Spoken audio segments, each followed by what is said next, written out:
We like Mr. Patrick Bet David over here. He's a smart gentleman. Smart gentleman. He's Iranian, American, patriot, businessman, capitalist, all around good guy. All right, let's check out Patrick David is going to break down the history of Hamas, Hezbollah, and ISIS for us.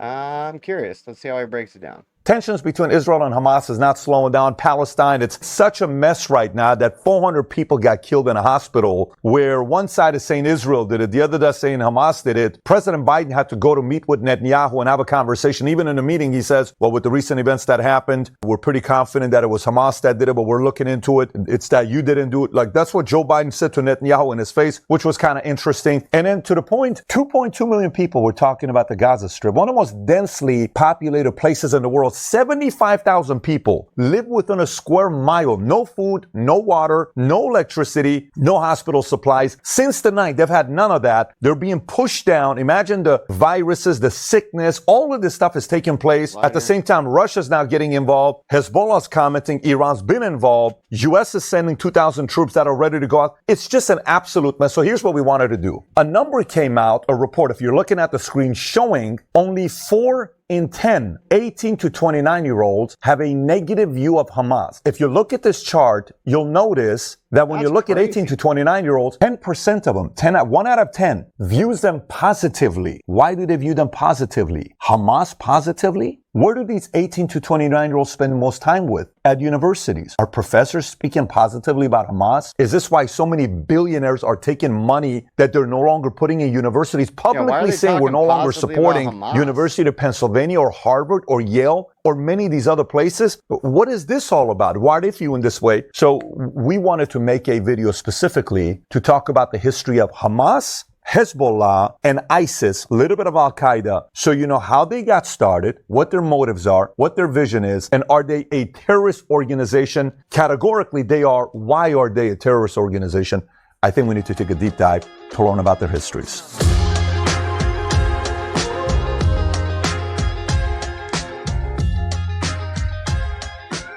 So if you get value out of this video, give it a thumbs up and subscribe to the channel. So let's get right into it. I want to start off by posing a question for you to be thinking about. When does a political party become a terrorist organization? When do freedom fighters, a lot of people are saying, I'm doing this for freedom. When do freedom fighters stop being heroes and become killers? Let's take a look at Hamas first. So what is Hamas? Hamas is a spin-off, the Palestinian branch of the Muslim Brotherhood. In the late 80s, the Islamist militant group Hamas took over the Gaza Strip after defeating its rival political party, Fatah, in elections in 2006. Its rival party, Fatah, which dominates the Palestine Liberation Organization, PLO, and rules in the West Bank, has renounced violence. So again, just to isolate these two here, Hamas, pro-violence, Fatah, we're not violence. Okay, we have a different way of going about presenting our argument to others. Okay, so Hamas's founder was Sheikh Ahmed Yassin, a Palestinian cleric who became an activist in local branches of the Muslim Brotherhood after dedicating his early life to Islamic scholarship in Cairo. Yassin established Hamas as the Brotherhood's political arm in Gaza in December of 1987, following the outbreak of the first Intifada, a Palestinian uprising against Israeli occupation of the West Bank, Gaza, and East Jerusalem. At the time, Hamas's purpose was to counter Palestinian Islamic Jihad, PIJ, another organization whose commitment to violence resisting Israel threatened to draw Palestinian support away from the Brotherhood. In 1988, Hamas established and published its charter calling for the destruction of Israel and the establishment of an Islamic society in historic Palestine, and they called it, we're going to bring back Sharia law to here. So that is their vision. We talked about this in a previous video as well. To continue, in what observers call an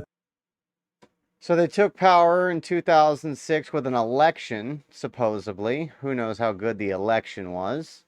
The Gaza. They took over the election from the people that are currently in charge of the West Bank, which also has terrorist issues. But apparently the political party of the West Bank does not support violence. And Hamas obviously does. attempt to moderate its image, Hamas presented a new document in 2017 that accepted an interim Palestinian state along the Green Line border established before the Six-Day War, but that still refused to recognize Israel. Hamas first employed suicide bombing in April of 1993, 5 months before PLO leader Yasser Arafat and Israeli Prime Minister Yitzhak Rabin signed the Oslo Accord. Then, finally, the U.S. in 1997 and the European Union designated Hamas a terrorist organization because of its armed resistance against Israel, which has included suicide bombing and rocket attacks. So this category for Hamas happened in 97. Today, Iran is one of Hamas's biggest benefactors, contributing funds, weapons, and training. Iran currently provides some $100 million annually to Hamas, PIJ, and other Palestinian groups designated as terrorist organizations by the U.S. Hamas has fired rockets and mortars into Israel since the group took over the Gaza Strip in the mid-2000s. The group has also carried out incursions into Israeli territory, killing and kidnapping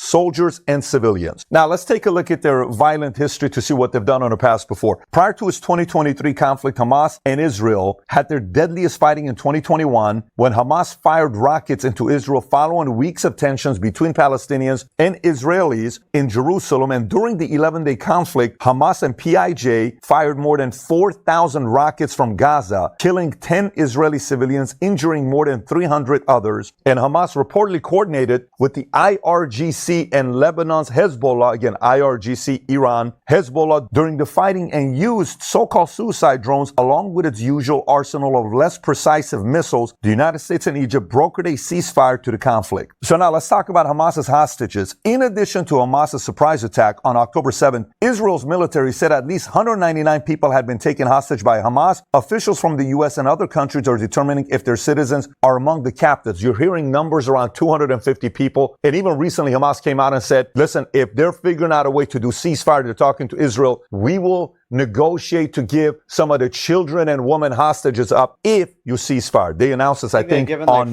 Wednesday or Thursday, they made that announcement. So now we've talked about Hamas. Let's not talk about Hezbollah and what Hezbollah's history is, because I have some history with Hezbollah, because when I was in Iran, I remember what Hezbollah was doing to the streets, how many people feared Hezbollah. This is Hezbollah's history. Hezbollah means the party of God, is what they consider themselves. Hezbollah is a Shiite Muslim political party and militant group based in Lebanon, where its extensive security apparatus, political organization, and social services network have fostered its reputation as a state within a state. So what is Hezbollah? They were founded in the chaos of 15-year Lebanese civil war, and Iran's backed group is driven by its opposition to Israel and its resistance to Western influence in the Middle East, with its history carrying out global terrorist attacks. Part of Hezbollah, and in some cases the entire organization, have been designated as a terrorist group by the United States, also in 1997, and by many countries. Now, when it comes down to their military strength, in the recent years, long-standing alliances with Iran and Syria have transformed Hezbollah into an increasingly effective military force, one that experts say would pose a challenge in the event of new fighting against its longtime enemy, Israel.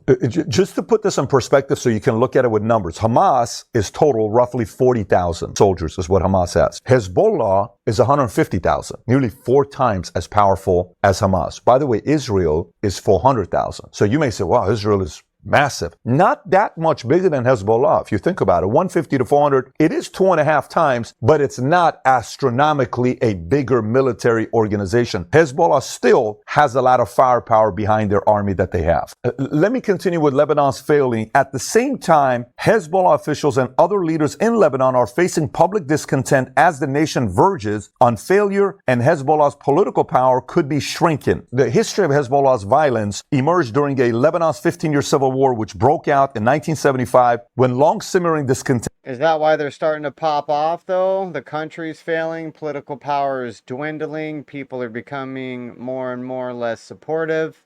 So they're like, now's the time, we got to make our move. Plus, America's weak right now because we have a geriatric leader. Okay.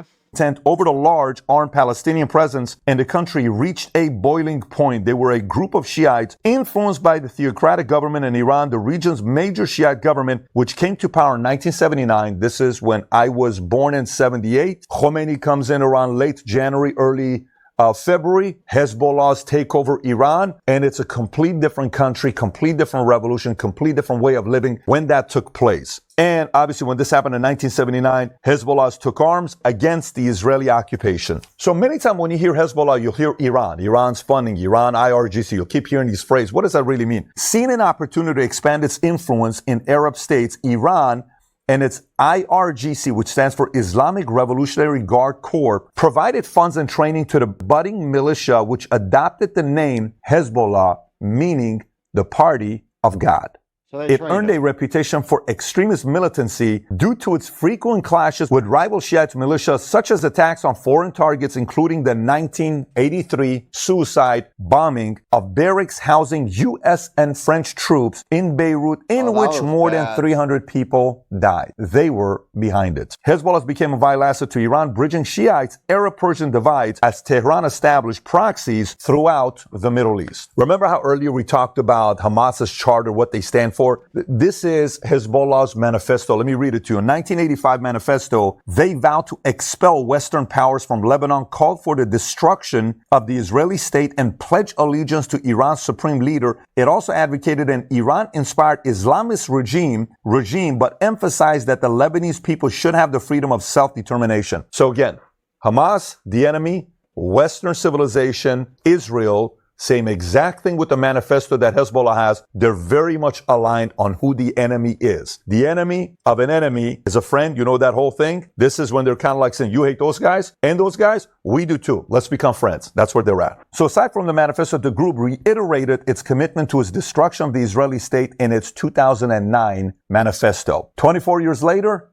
manifesto, same thing. The enemy is still Israel. Hezbollah has been blamed for attacks on Jewish and Israeli targets abroad, including the 1994 car bombings of a Jewish community center in Argentina, which killed 85 people, and the bombings of the Israeli embassy in London. So some people say, well, maybe if Israel, withdraws and they leave, the tensions will go down. Even after Israel officially withdrew from southern Lebanon in 2000, it continued to clash with Hezbollah. That conflict didn't stop. Periodic conflict between Hezbollah and Israeli forces established into a month-long war in 2006, during which Hezbollah launched thousands of rockets into Israeli territory. And in August 2021, Hezbollah fired more than a dozen rockets in response to Israel's airstrikes in Lebanon. It was the first time the group claimed responsibility for rockets fired into Israel since 2006 Israel-Hezbollah war. Analyst and Brigadier General retired Asaf Orion of the Israeli Institute for National Security Studies says Hezbollah possesses a larger arsenal of artillery than most nations enjoy. And a 2018 report from the Center for Strategic and International Studies called it the world's most heavily armed non-state actor, Hezbollah. Meanwhile, critics say Hezbollah's existence violates UN Security Council Resolution 1559, adopted in 2004, which called for all Lebanese militias to disband and disarm. And in October of 2019, Hezbollah became a target of mass protests. Government mismanagement and years of slow growth had saddled Lebanon with one of the world's highest public debt burdens at 150% of its gross domestic product. So obviously a lot of people are sitting there saying, well, look, if Hamas is doing what they're doing, if Israel attacks a little too much, Hezbollah is going to get involved to back them up. And did we see a sign of that? That's exactly what happened. Following the October assault on Israel by Hamas, Hezbollah had fired shells across the Israel-Lebanon border in a show of what the group's leaders call solidarity with Hamas. It's like a announcement. Hey, just so everybody knows,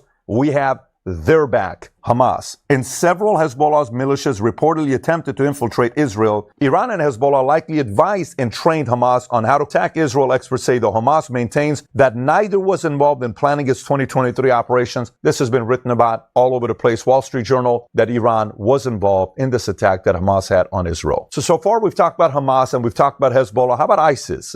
Or how big are they today? Are they still as powerful as they were before? Let's talk about the history of ISIS. ISIS is a Salafi jihadist group that has conducted and inspired terrorist attacks worldwide, resulting in thousands killed or injured. In 2004, an Iraqi extremist network led by Abu Musab al-Zarqawi merged with Al-Qaeda to form ISIS's predecessor group called Al-Qaeda in Iraq. So in 2013, Al-Qaeda in Iraq changed its name to ISIS, and in 2014, the group separated from Al-Qaeda, declared itself a caliphate, and took over vast swaths of territory in Iraq and Syria. So if you're asking the question, question. I don't know what a caliphate is. Here's the definition of caliphate. It's a political religious state comprising the Muslim community and the lands and peoples under its dominion in the centuries following the death of Prophet Muhammad. Now, in 2019, an international coalition ejected ISIS from its last stronghold in Syria, although the group continues to operate clandestinely there and in Iraq. Despite losing many of its leaders and its territory, ISIS remains capable of conducting insurgent operations in Iraq and Syria while overseeing at least 19 branches and networks in Africa, Asia, and Europe. And by the way, when you look at size, tier 1 terrorist organization, some would say is Hezbollah, 150,000 of them, right? Tier 2 is Hamas. Tier 3, when you look at ISIS, it's only roughly between 8 to 16,000, and their operating areas is primarily in northern and eastern Syria and northern Iraq. Now, ISIS tactics and targets. ISIS uses targeted killings, IED attacks, ambushes, military-style assaults, kidnapping, and suicide attacks in Iraq and Syria. The group also encourages adherents worldwide to conduct operations in their own countries. And ISIS mostly attacks military targets and civilian defense forces, government personnel, infrastructure, in addition to foreign aid workers and civilians who ISIS perceives are working against it or are opposed to the interpretation of Islamic law. So if now you're wondering, you're saying, well, Hezbollah got a terrorist group designation. So did Hamas. Did ISIS ever get that? They did. In 2004, the U.S. State Department designated Al-Qaeda, ISIS's predecessor, as a foreign terrorist organization in December of 2004, a designation that remains in effect for ISIS till today. So even though this is in 2004 and it still stands till today, you may be asking, well, when's the last time they even did an attack? Wasn't that like pre-Trump? Did we have anything that happened? Because during Trump, everybody forgot about ISIS. ISIS was very big during Obama. But I want to give you 4 of the different attacks they had recently. One of them is July 3rd of 2016, they attacked Baghdad, Iraq. They carried out a suicide car bombing that killed more than 200 people. January 16, 2019 in Syria, they conducted a suicide bombing outside of a restaurant, killing 15 people, including 4 Americans. July 19, 2021, Baghdad, Iraq, they conducted a suicide bombing in a crowded market on the eve of Eid al-Adha holiday, killing at least 35 people and injuring more than 60. And last but not least, January of last year, 2022, in Syria, ISIS attacks Gowarian prison, leading to a week-long siege on the facility and surrounding neighborhoods, killing more than 100 prison guards and 400 ISIS detainees. So if you look at this chart, you'll notice a trend. 2 of them are Iraq, 2 of them are Syria, 3 of them are suicide bombing. So again, going back to what their style is, suicide bombing, Iraq, Syria. To finish up the topic here on ISIS and comparing Al-Qaeda, I want to give you a little bit more context before we move on. Al-Qaeda and its affiliate remain a threat to the U.S. homeland, while the Islamic State danger is more to the stability of the Middle East and U.S. interests overseas. Much of their rivalry between the two, Al-Qaeda and ISIS, involves a competition for affiliates, with both trying to spread their model in Al-Qaeda's case to ensure its operational relevance. For now, the Islamic State focus is primarily on Iraq and Syria, and to a lesser degree on the states in the Muslim world, particularly in Libya. Now, in the United States and in Europe, it may inspire lone wolves, but it's not directing its resources to attack in these areas, and security services are prepared for the threat. Al-Qaeda is weaker and less dynamic than the Islamic State, but the former remains more focused on attacking the United States and its Western allies. So they're not targeting Syria and Iraq, they're targeting U.S. So now somebody may be watching this and let's just say you're Palestinian. Let's say you're Muslim. So you're if watching. you're ISIS, why exactly are you attacking Iraq and Syria? Because you want to be the crazy demonic Muslim force ruling the area instead of the crazy demonic Muslim force currently running the area? Even though you have the same ideology, that's weird to me. That's weird to me.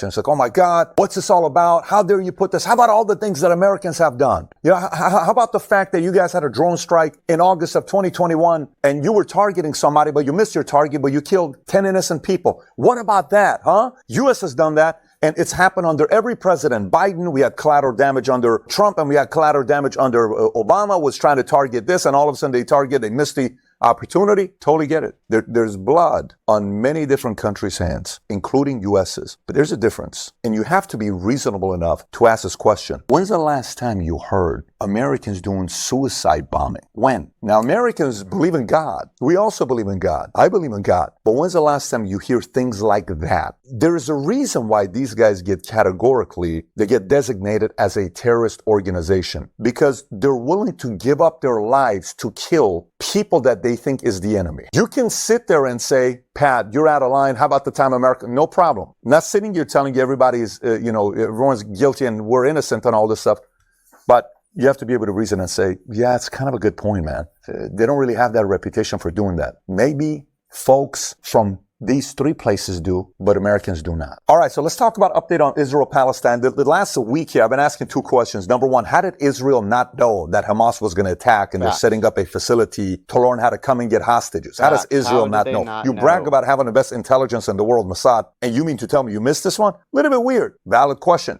Then the other one that I asked earlier, and we've been talking about this on podcasts with Vinny, Adam, and Tom, is if Palestinians are so great and they're so innocent, and they're such fantastic, peaceful people, why isn't Egypt willing to take them? They're their neighbors. They know them better than anybody else. Both questions gets a group to say, that's the right question to ask. Terrible question. Or they say, that's the wrong question. How dare you say that about Palestine? Because they know if they leave Palestine, Israel's going to take over Gaza. Really? Yes? Okay, fine. You give that argument. But my question isn't about if they leave. My question is, a lot of people are trying to leave. Why is Egypt saying, no, you can't come here? What's Egypt's incentive of keeping people there? So people say, well, no, that report of Egypt reporting and giving it to Israel is not true. Let me show you what we got here. September 20th intelligence report warned of the possibility that Hamas would launch rocket strikes into Israel over the course of multiple days, the New York Times reported, citing U.S. officials. Then the second report from the CIA, dated October 5th, 2 days before Hamas carried out its attack, warned of an increased probability of violence from Hamas. This is twice. One September 28th, one October 5th, from CIA is what Tom. This is not like it's hypothetical. Right, but if you send a report to the Israeli military who's at constant threat from Hamas, and like, yeah, we heard that they're going to shoot rockets, and they're like, okay, that's kind of what they do. That's why we have an Iron Dome. Oh, we got other reports that they want to kill people. Yeah, we know. We're aware. That's not like specific about an actual coordinated attack. New York Post article. Then, a source familiar with the intelligence told CNN the military friction in the Israel-Gaza region is nothing out of the normal, while another official familiar with the reports described them to be times as routine. And meanwhile, Iran is sitting there saying, you know what, you guys crossed the line. We have to now intervene. And what does that really mean? Well, the Hezbollah is going to get involved. They're going to get involved. They got many different ways to get involved. And remember, tier 3, ISIS, 8 to 16,000. Hamas, 40,000. Hezbollah, 150,000. What happens if they get involved? It's a whole different story if they choose to get involved. Now, I want to put this thought for you to be thinking about when it comes onto the hospital. With 400 people that got killed in the hospital, whose fault is it? Israel? Is it Hamas? When I was living in Iran, during the time when, it's so funny, my dad's telling my wife today. I don't know. Let me see when this was made, because... All right, so this came out 3 days ago, which is probably why. Because from my understanding, they've been able to capture footages of the hospital. The hospital isn't damaged like that. The rocket hit in the parking lot. There's no way it killed 500 people. And it definitely was a shitty Hamas rocket. On what time I was born a little bit after midnight on October 18th. My mom's water broke. My dad's taking her to the hospital. There's curfew. They're past curfew. They get held up with semi-automatic weapons saying, what are you doing driving a car when the streets are empty? He says, my wife's water broke. She's pregnant. They escort me to the hospital. And then I'm born a little bit past midnight on the 18th. Watch the story. An event happens in Iran called Cinema Rex Fire. Cinema Rex Fire. Cinema.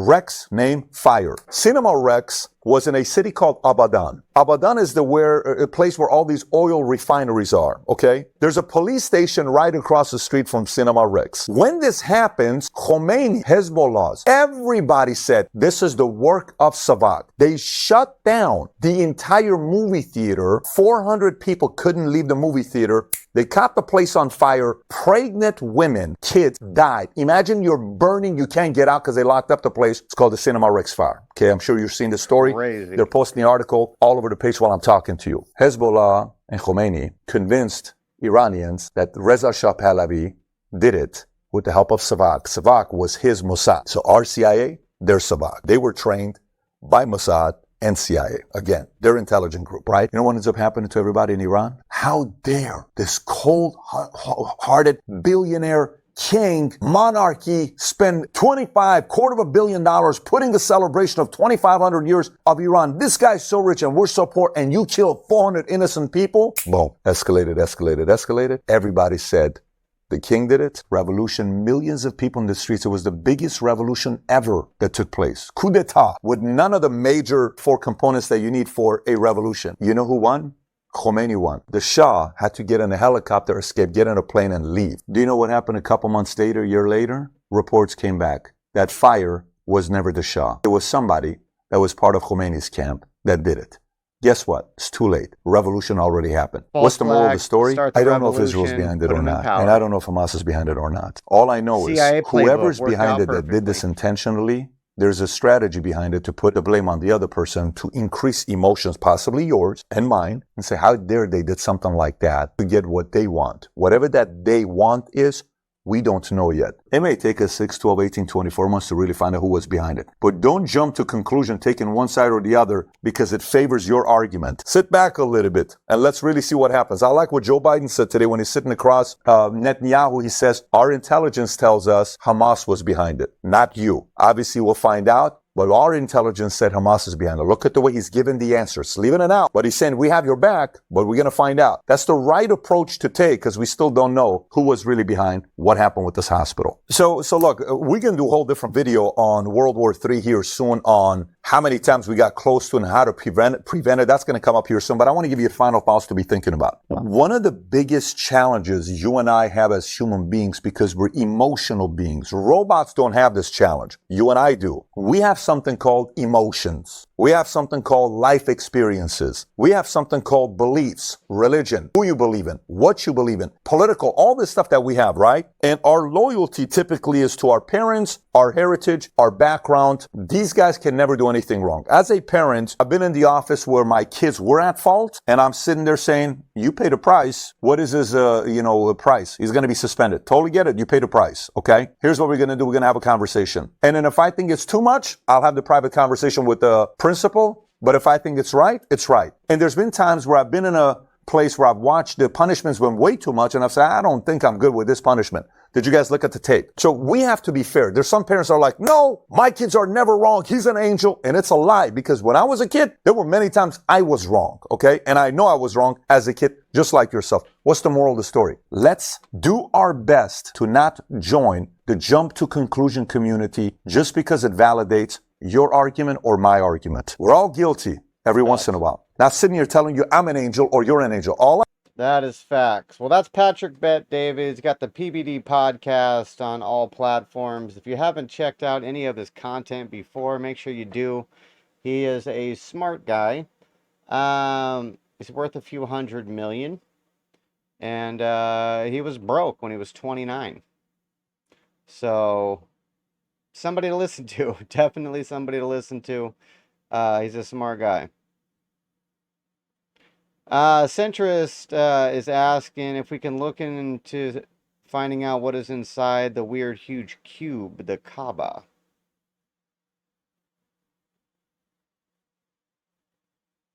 And they also have a black rock that they kiss. Alright, I assume you're talking about Muzzies. But interesting breakdown of the three terrorist organizations.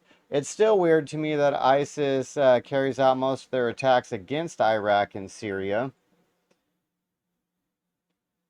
That seems strange to me, no? Doesn't it seem strange to anybody else? But Hamas and Hezbollah are two sides of the same Iranian coin. Both basically just have different leaders, but they're partners in crime.